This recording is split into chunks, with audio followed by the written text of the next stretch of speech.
Jerry Brown here with Jerry Brown Travels. And Lori here. Well, in this video, we're going to break the mold. We're going to look at another place to retire rather than Ajijic and Lake Chapala. There are other places in Mexico, and we're going to have an interview. But before I get into that, I want to apologize.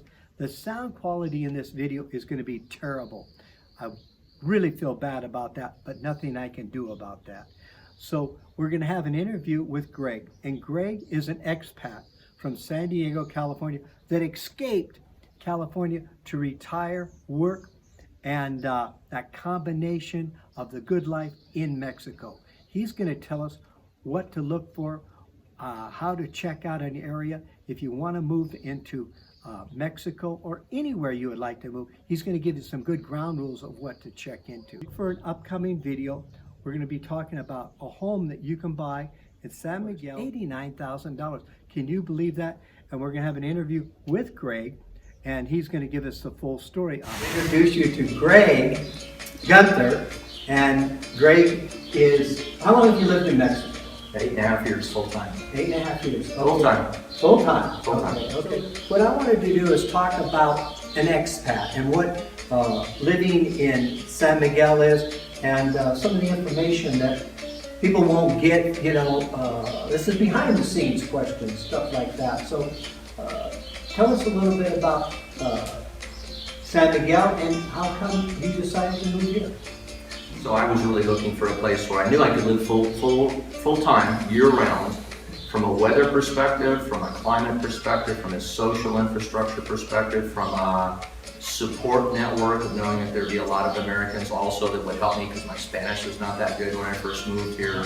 So a lot of things like that were really what I was looking for when I did my research on where to move to Mexico. And San Miguel was the best option for me for what the lifestyle that I was looking for. Now, what advice would you give to somebody who's thinking about moving to Mexico, and then especially moving here to San Miguel? What would you tell them? Check the social infrastructure and make sure that there's enough activities, enough things to do, enough things to keep you active. A ton of activity here. We have a very active opera scene, we have a very active musical scene, we have a very active theatrical scene here. We have a huge artistic community, so there are art gallery openings, art walks all the time. There's a tremendous amount of entertainment activity. Okay, so activities. Now, how about people who want to go golfing? Or, you know, what activities are there besides what you just mentioned? Yeah, we've got 3 golf courses here in our little, really just about any kind of activity that you can think. Hot air ballooning is really popular here. It's beautiful to do that. What cost could they expect, you know, coming down here?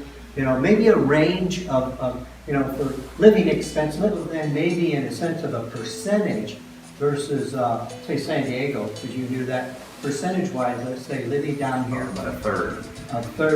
A third cheaper down here. No. It's a third of the cost of living.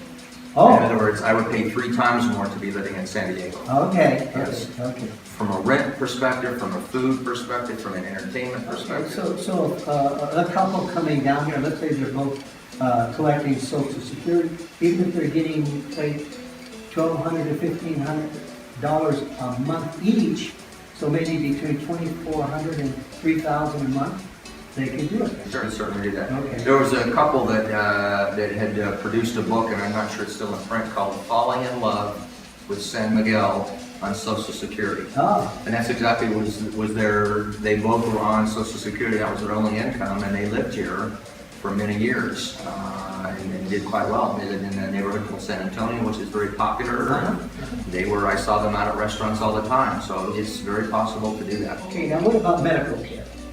Medical care is really good here. This is mostly a retirement community, so most of the people that move down here are of an age where health is a big issue for them. And so we have a really good private hospital here that's sort of like a substation of one of the largest hospital chains in all of Mexico. Healthcare that you would need, I mean, brain surgery to heart surgery to stroke can be taken care of in Querétaro. Now, what about just conveniences, you know, like let's say Home Depot or, you know, mall or something like that? What, you know, you need to get a hammer, you need to get something. What's available? The thing that within 30 minutes, I can be at a Costco, Sam's Club, an Office Depot. I have an Office Depot here, like a Home Depot, a Walmart Mexico. All of those bigger box stores are a minimum of 30 minutes away. Okay, that's great, because then it's convenient. It's not too far, but you have all of the things that we like to have, and so you don't feel deprived. How about restaurants? Can I pick up, you know, some ethnic food, or do I just have to eat Mexican food? What am I going to get? That's a good question. That's a good question. We have the full range of everything here in San Miguel. That's the wonderful thing about it here. French, we have Lebanese, we have Indian.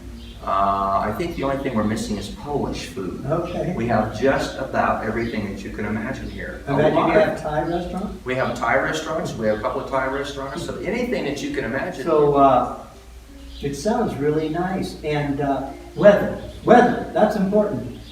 Weather's very important. So we get more sunshine in San Miguel than really most of the places in the United States. So it's great from a climatic perspective. Very sunny. No humidity. We're at 6,400 feet in altitude, so it's very dry, no humid, no snow at all, of course. Sure. So very great. It's wonderful climate. I've heard of people moving here because of health reasons, and the weather, once they've got here and started living, their health just came back. I mean, you know, without taking drugs and all the other stuff. So. Very healthy lifestyle here. Yeah. Very healthy lifestyle. Another thing that we haven't mentioned here, is Greg also is in the real estate business, and tell us a little bit your name and your company, and then what we're going to do, we're going to post down below all of his information so you can get in touch with him. The nice thing about it is we have a dream lifestyle here, no matter what your budget is. We have a dream lifestyle in San Miguel, and that's the important thing. So in a case where if you want to come for a few nights, you can do that.